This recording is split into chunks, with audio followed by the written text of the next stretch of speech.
How dare King Dawal build a fortress so close to our land? It is a direct challenge to my authority. He mocks us, Senapati. He believes we are weak, that we will simply stand by and watch. This insult will not be tolerated. We must strike first to show our true strength. Your Majesty, I understand your anger. The fort is a provocation, but war may be what King Dawal wants. Perhaps a warning would show our resolve without needless bloodshed. Prudence? King Dawal hides ambition behind calm words.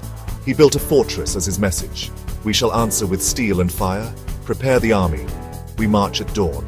My legacy will not be one of cowardice. Senapati Arjun bowed, burdened by the king's command, fearing this path would lead only to sorrow. He hoped wisdom might prevail before the first arrow was loosed. The court fell silent, the shadow of war looming.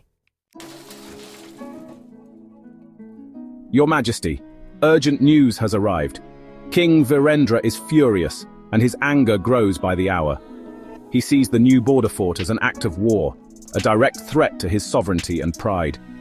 Even now his army gathers at the border, banners raised and armor gleaming, ready for battle. Virendra's pride blinds him to reason. He cannot see beyond his own power and the threat he imagines. He sees only a challenge to his authority, not the truth of our intentions. We must act swiftly. I propose we send an envoy to explain our peaceful intentions before swords are drawn. War would devastate both kingdoms, leaving only sorrow and ruin behind for a misunderstanding that could be resolved with words.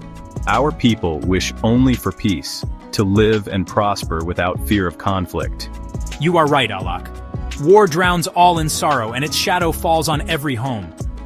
I built the fort to protect life, not to destroy it. Its walls are meant to shield our people from harm, not provoke our neighbors. We must make King Virendra understand our true purpose, for misunderstanding breeds only tragedy. Our strength lies not in the sword, but in justice and peace. Prepare a delegation worthy of our cause. Send our wisest and most respected diplomat, bearing a message of peace and goodwill. Offer to meet at the border, as equals, as leaders who value their people, not as warlords hungry for power. Make it clear the fort stands as a guardian against common threats, not as a menace to his kingdom. We extend the hand of friendship, hoping he will grasp it in good faith. But if he rejects our offer, we will stand united and defend our homes with courage and honor. King Dawal's resolve was clear. Peace must be given every chance, for the cost of war is too great to bear. The court moved with purpose, preparing for a mission of hope, their hearts heavy but determined. The fate of two kingdoms now rested on words, not swords, and the wisdom of their leaders. As the envoy departed, all eyes watched with hope and fear, for he carried the last, fragile hope for peace. Your Majesty, King Dawal sends his warmest greetings and wishes to express his deep regret for the recent misunderstanding that has arisen between our kingdoms. He hopes that we may yet find a path to reconciliation. The fort, Your Majesty, was constructed not as a threat, but as a shield, to protect both our peoples from the lawless bandits who have long plagued these borderlands. It stands as a barrier against chaos, not against your rule. Bandits, you say? Yet you build a fortress so close to our lands and call it protection. It looks more like a challenge than a gesture of goodwill. These are the words of a coward, hiding behind stone walls instead of facing his neighbor with honesty and courage. Dismantle the fort at once, or my army will tear it down. This is your final warning. Do not test our resolve. My king wishes for dialogue, not destruction. He believes that words can build bridges where swords only raise walls. He proposes a meeting here at this very border, so that together we might find a solution that brings safety and prosperity to both our peoples. Let us not allow pride to blind us to reason. Is the life of even one soldier not worth a conversation? Think of the families who wait in fear, the children who pray for their father's safe return. Let us choose wisdom over warfare, and show our people that their leaders value peace above pride. But King Virendra saw peace as weakness, his mind closed to compromise. He believed only in the strength of arms, not the power of understanding. Tell your master the time for talking is over. We have listened long enough, and now we will act. My answer will be delivered by the swords of my warriors. Let the clash of steel speak where words have failed. Leave now, envoy, or you will be the first to fall when the battle begins. Shantilal stood alone, his heart heavy with the burden of failed diplomacy, caught between two worlds on the brink of war. The last hope for peace seemed to dissolve in the tense air, as soldiers gripped their weapons and families whispered prayers. The armies prepared for war, their banners fluttering in the wind, the chance for understanding lost in the rising clamor of conflict. The border, once a place of trade and friendship, now braced for bloodshed and sorrow. The world held its breath, waiting for the first cry of battle to shatter the uneasy silence. The storm was about to break, and with it, the fate of two kingdoms would be decided. The drums of war thundered.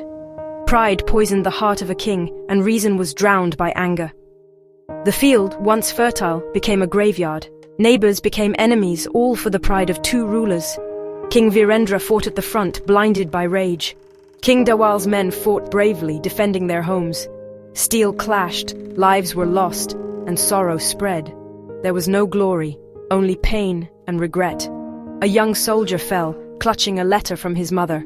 A veteran shielded a comrade, whispering a final prayer.